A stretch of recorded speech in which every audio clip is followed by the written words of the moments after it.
Hello everyone and welcome to the Captain's Video Vlog. We are Thursday, August the 18th, 2016. Yeah, so, oh boy, I think we've reached the tipping point for the summer season. I think it's because of last weekend, but yeah, the tipping point is basically where I have to watch on multiple occasions, or on one sitting more than 2 episodes of a series to be caught up. In this case, it's pretty much every series besides, I think, Banania and some other series, like 3 or 4 other series. No, actually, it might only be 1 or 2. So, yeah, you could say that I'm not really doing well.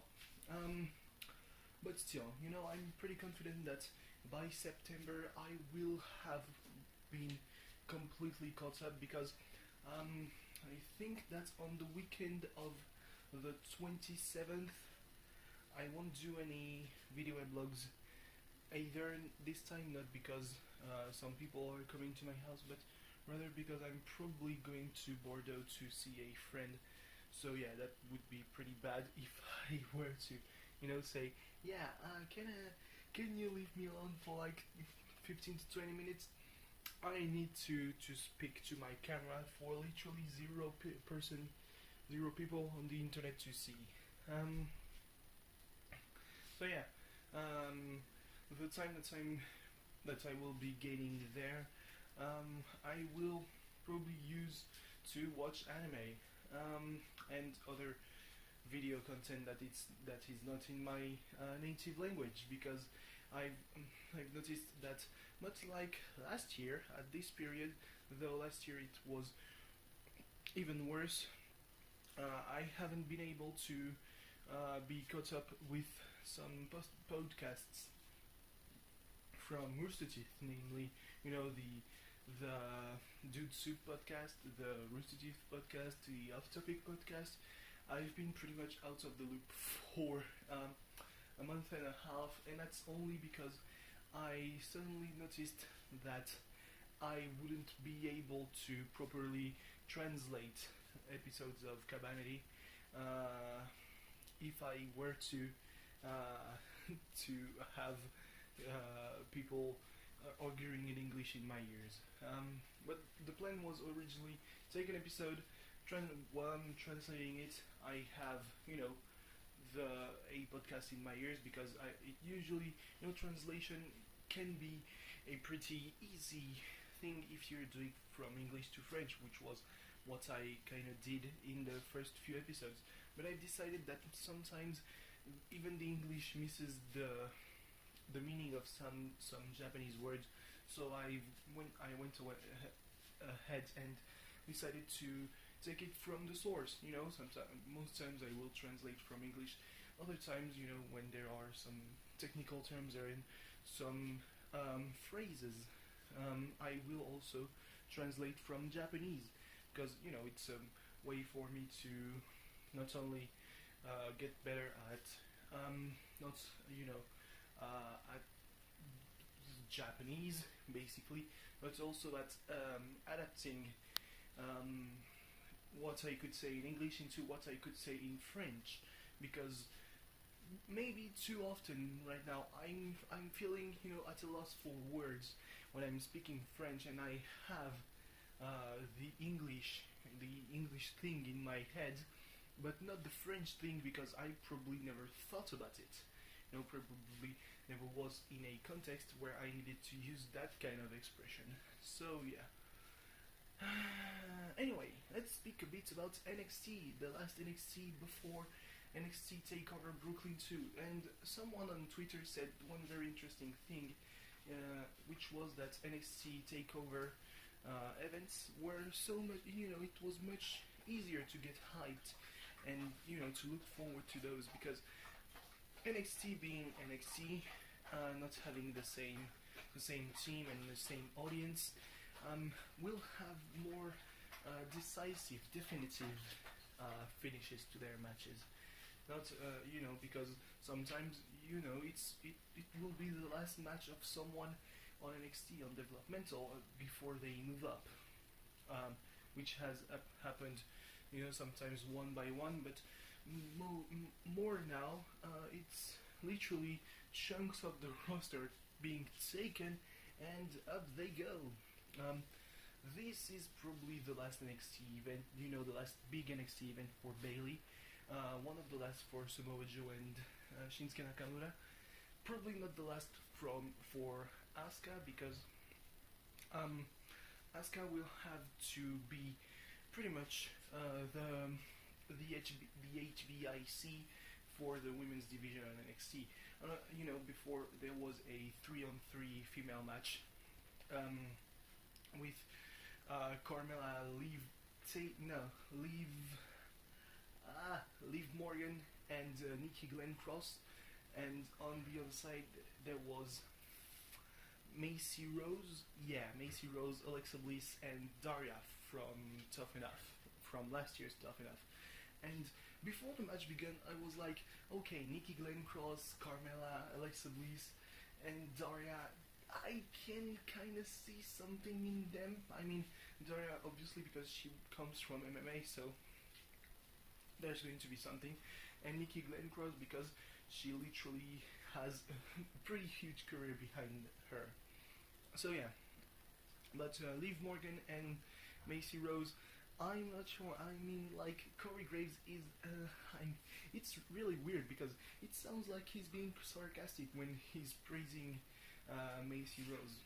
But I guess that in character he's just like very excited. He's giving her the Eva Marie treatment, which will be great for her. I mean, there's no way to build someone more than, giving them something to hate, giving the audience something to hate about them. And in this case, it's going to be the fact that she's heavily praised by Corey Graves, who is, the heel. So yeah,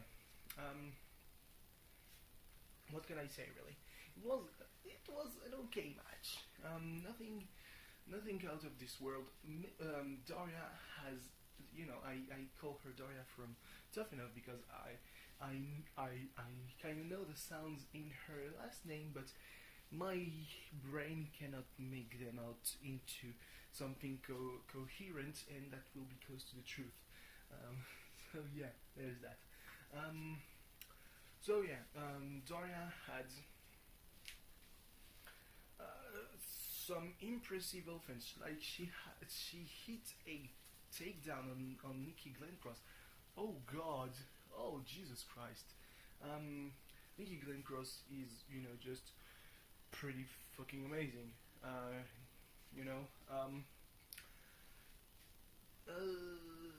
What can I say? Carmella won with the law of silence. It's the omerta, the thing of silence, code of silence, on Macy Rose. God, I'm just gonna have to correct myself so much if it's not Macy.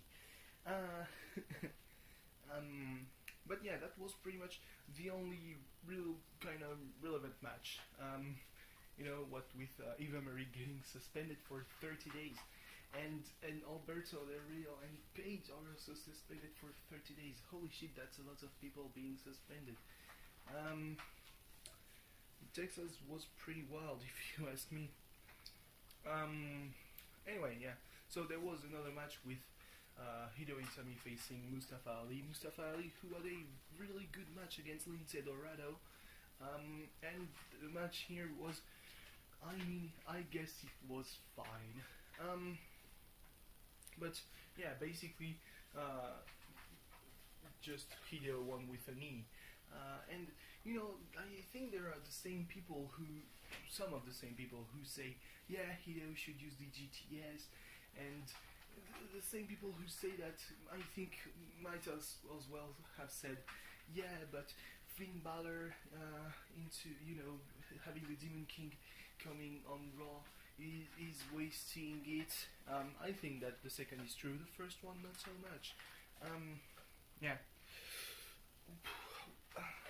There was the interview between Shinsuke Nakamura and Samoa Joe. It's really the go-home show for TakeOver. Not of focus on on the different storylines. I don't think. Yeah, I think there was there might have been a third match in there. It's been said Billie Kay is going to face Ember Moon. It was pretty weird. That Ember Moon would debut just like that at Takeover. So it's kind of the same thing as sometimes on the main roster when they book the main event at the beginning of the match. Like you did not have something to main event your show. Okay, why the fuck not? I guess. So yeah. Yeah, the whole thing, there was lots of promos for matches and basically, yeah, nothing that was too worthy of being spoken of. Like, Cien Almas probably looked a bit too starstruck when he saw Ruby Rude. That's the only thing I have to say. Anyway, on CWC, I completely forgot the matches that were going to happen. Akira Tozawa versus Jack Gallagher. God damn it, Jack Gallagher is a fucking amazing man in the ring. He did what he wanted with Tozawa. He kicked him in the butt. Then again, he lost. So, any praise, all the praise kind of goes to Tozawa because Gallagher really went for the knee, and it didn't, apparently didn't really phase Tozawa, who hit a snap German suplex and then deadlift Gallagher into a bridging German suplex for the win. Oh boy. Then what else? There was Noam Dar versus Ho Ho Lun. Pretty dirty match if you ask me. Lots of kicks. But at the end of the day, Noam Dar won. Still understand why they made Ho Ho Lun speak about his judo background when there were only, kicks and flips in his vignette. And yeah, what's the use? So basically what I'm trying to say is that if you go ahead and make him talk about his judo background, just having judo moves like a Ippon Soinage or Kataguruma, that's great. That looks like a fisherman carry and the dropped.